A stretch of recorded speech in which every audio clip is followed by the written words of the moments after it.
Many millions have been here since the Reagan And what has happened to working class administration. wages in that time, Mr. Reichlin-Melnick? Working class Have they gone wages up? are currently going up. Yes. Oh, really? They've gone up over the last year. 15 years? Over the They're last up? 15 years, I will have to consult the economists on that matter. Yeah, they're down, way down. What world do you live in? Thank you, Mr. Chairman. Thanks to the witnesses for being here. I have to say, I'm kind of amazed that we're holding this hearing. To me, it's remarkable that the idea of actually, as you were just saying, Ms. Morin, the idea of enforcing our laws, protecting our border, securing our streets from criminals, it's amazing that that's controversial at all. And it says something a lot about the other side of the dais that we're having this hearing today.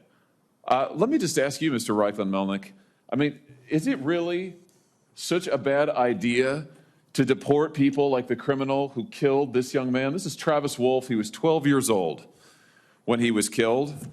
He was mowed down, and I do mean mowed down, in a car by an illegal immigrant, 12 years of age, walking along a sidewalk in my state of Missouri, mowed down by an illegal immigrant who I think also had a prior criminal record. Is it such a bad idea to deport the person who killed him?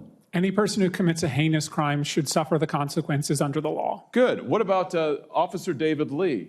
Officer David Lee was killed in Missouri just a few months ago by another illegal immigrant, once again in a car, who used it as a lethal weapon to ram him and kill him.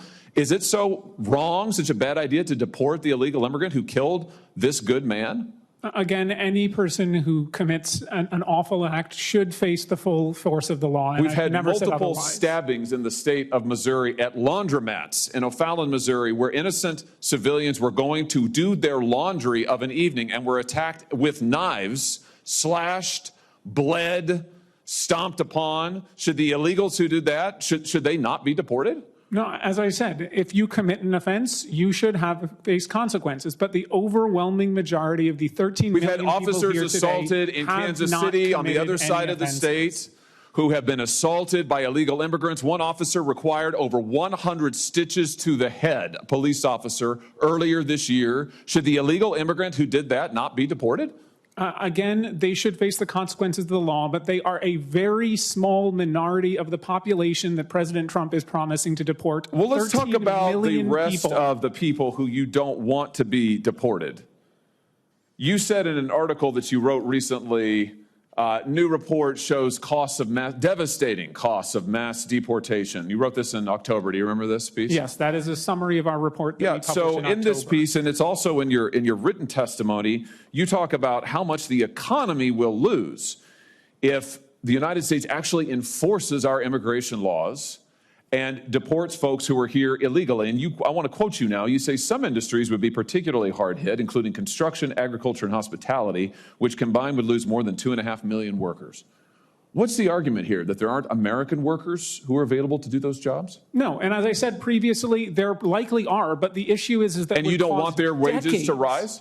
I think that we want to pass a path to citizenship so we can have a level and fair playing field for every American. Why would you want American citizens and those who are here lawfully to have to compete against illegal immigrants who, by the way, are often paid not minimum wage, who are not given the federally mandated benefits precisely because they're here illegally? Why would you want to drive down the wages of millions of working Americans who can't get those jobs in construction, agriculture, and hospitality because illegal immigrants are getting them? Suppressing wages in the meantime. Why would you want to do that? Well, if you've been here for my initial testimony, you know I don't want that. Oh, listen, I read your testimony word for word, and I've been watching it, and I know what the answer is.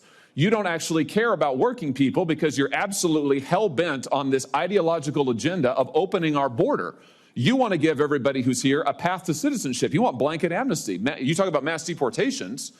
That's your word, not Trump's. You want mass amnesty, right? It's right here in your testimony. We want a path to citizenship for people who pass a background check, who pay a fine. That's amnesty, who you just said there's millions of people, 13 million people. Right, 13 million people you want to dump into the labor force. They are already who will drive in the labor force, illegally, Senator. They're here, yes. taking jobs from American citizens. And so, perfect. So here's your plan. So just if you're wondering, America, here's the Democrats' plan. Take the 13 million plus illegals who are here, taking jobs from Americans, taking wages down, taking health care benefits, and bring them here legally so that they can continue to drive down wages, flood the labor force, and suppress all Senator of the Hawley, above. they can't flood the labor force if they're already part of the labor force, which is They the are economic flooding the issue labor today. force now. That's what's happening now. Why do The you think majority wages have been here for flatlined? over 15 years. Many millions have been And here what has since the happened to Reagan working class administration. wages in that time, Mr. Reichlin-Melnick? Working class Have they gone wages up? are currently going up. Yes. Oh, really? They They've have gone up over the last year. 15 years? Over the They're last up? 15 years, I will have to consult the economists on that matter. Yeah, they're down, way down. What world do you live in? Listen, Senator Hawley, here's the deal. The American familiar people with the phrase, just voted. "Don't The American cut off your people nose to just spite your voted. face"? Well, you know what? It's my time, not yours. So you're here to answer my questions, not to offer a soliloquy. And let me just end with this. The American people just got a good look at your economic program, and they voted against it. We've had an open border for the last 4 years. We have had de facto amnesty, as you yourself just said, for the last 15 plus years. It has been a disaster. People have died because of it. Wages are lower because of it. Our streets are in chaos because of it. And now you and the Democrat Party just say more of the same, more of the same. Let's double down.